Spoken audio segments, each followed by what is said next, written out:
warahmatullahi wabarakatuh. Waalaikumsalam warahmatullahi wabarakatuh. Apa kabar semua hari ini? Baik. Siapkah kalian menerima pelajaran? Siap. Ibu pun juga siap mengajari kalian. Semoga ilmunya menjadi berkah. Amin. Apa kabarnya Ibu hari ini? Baik, Siapkah Ibu untuk mengajari kami? siap. Kami pun juga siap menerima pelajaran. Semoga ilmunya menjadi berkah. Amin. Oke, silakan duduk semuanya.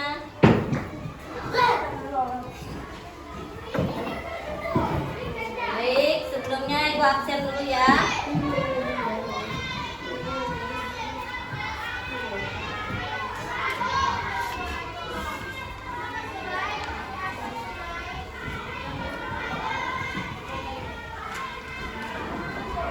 Abdul Jalil. Ya. Aldo Pratama. Oke. Amir Nasri. Hadir. Ya. Firly Oktaria. Baik. Olivia. Oke. Muhammad Yasir Fadila. Hadir. Muhammad Goldani. Hadir. Muhammad Wais. Hadir. Naila Turahma. Hadir.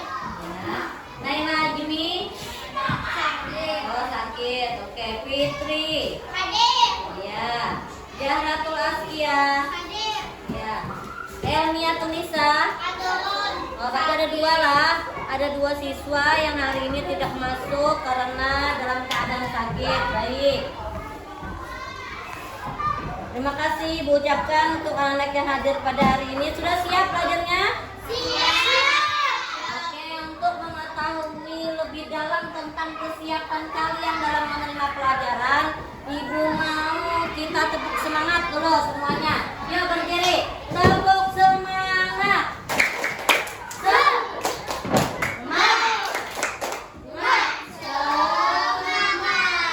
Ya, harus semangat ya. Oke, silakan dulu. Baik, anak ibu, hari ini kita pelajarannya adalah fikih.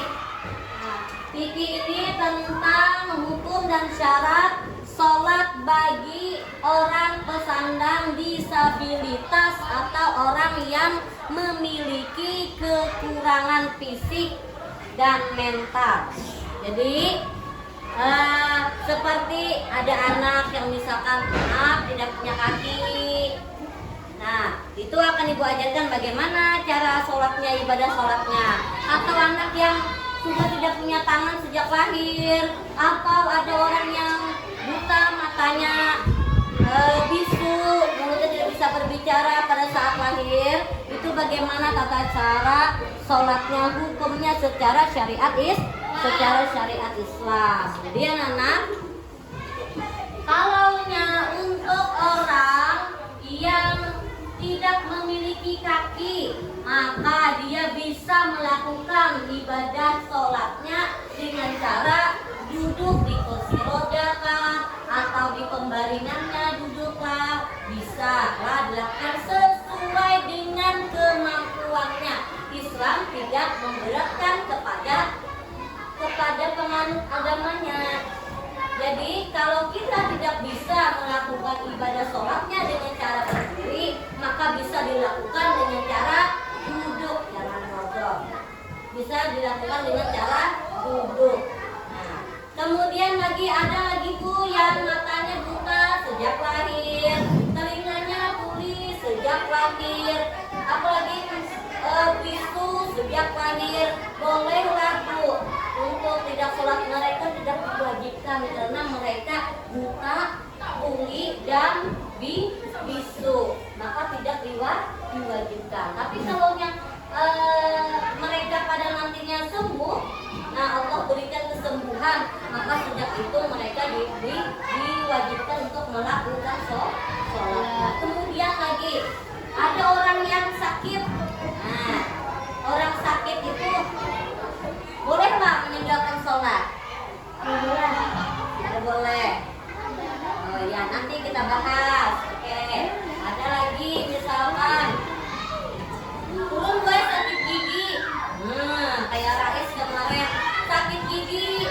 Boleh kada? Ulun dari sembahyang. Boleh. Pada boleh. Ada lagi? Jawabannya siapa lagi? Boleh. Nah, ya. Boleh tidak? Ada beberapa syarat, nanti syaratnya akan kita jelaskan lah. Nah, kita masuk dulu ke orang yang disabilitas. Jadi ingat, kalau kita tidak bisa melakukan sholat karena baru kita kuntung atau bahasa lainnya apalagi kemudian tidak punya tangan misalkan lah, maka mereka bisa melakukannya sesuai kemampuannya. Nah, dari sini dulu ada pertanyaan tuh dah. Oke, Fitri, apa pertanyaan Fit?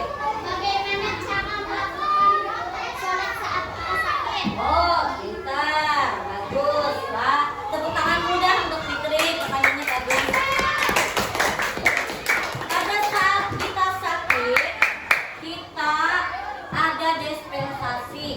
Nah, jadi misalkan kita tidak bisa berdiri karena sesuatu hal, ada penyakit pada diri kita, maka boleh kita lakukan dengan cara duduk sholatnya. Batisnya kenapa kan? Tapi itu uzur naklah, memang terpaksa, memang tidak bisa berdiri. Kalau duduk juga tidak bisa, maka bisa dilakukan dengan cara berbaring.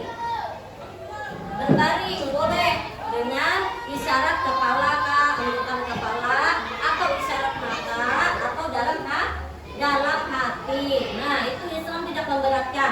Bila kita tidak bisa melakukan sholatnya dengan cara berdiri, maka bisa dilakukan dengan cara duduk. Bila duduk nggak bisa, maka boleh dengan cara berbaring dengan isyarat anggukan kepala kah, kedipan mata, dan hati. Nah, tapi meninggalkan nggak ada boleh. Tapi kalau memang pada awal lalu, maka akan diganti atau dikodok di kemudian hari saat kita sehat. Nah, jadi pada saat sakit aja kita pada boleh meninggalkan sayanglah, apalagi pada saat kita tidak sakit, lagi sehat. Jadi sudah sholat duhanya lah. Nah, alhamdulillah. Ada lagi pertanyaan selain Fitri ada? Oke, Yasir Fadila, apa Yasir? Bolehkah tidak puasa Ramadan pada saat kita sakit? Bolehkah tidak puasa Ramadan pada saat kita sakit? Betul, bagus dua pertanyaannya, walaupun kita temanya tentang sholat, karena kita sebenarnya kegiatan Ramadan, bagus pertanyaannya. Oke, tepuk tangan dulu untuk Yasir. Oke, pada saat kita sakit, puasanya boleh tidak puasa dengan syarat apabila dia melakukan puasa Ramadan pada saat itu akan menambah penyakitnya, menambah sakitnya, maka diperbolehkan untuk tidak puasa. Nah, tetapi pada saat nanti bila sudah sehat, maka harus diganti, dikodok puasanya, jangan ditinggalkan aja, dikodok puasanya. Misalkan tidak bisa sama sekali pintarai karena memang sakit berkepanjangan, divonis dokter misalkan tidak akan bisa sembuh, nah maka boleh bayar fidyah. Nah, itu jadi Islam tidak memberatkan. Walaupun kita sedang sakit, boleh karena uzur, boleh meninggalkan puasa Ramadannya, walaupun puasa Ramadan itu hukumnya wajib. Tetapi di kemudian hari pada saat ia sehat harus dikodok, dibayar kembali karena itu hukumnya wajib. Puasa Ramadan itu hukumnya wajib. Nah, ini sampai di sini dulu pelajaran dari kita tentang apa tadi? Fikih tentang hukum dan syariat orang yang melakukan sholat pada saat pada pesandang disabilitas. Ya, sampai dari sini. Terima kasih untuk semuanya. Ibu akhiri dengan ucapan wassalamualaikum warahmatullahi wabarakatuh.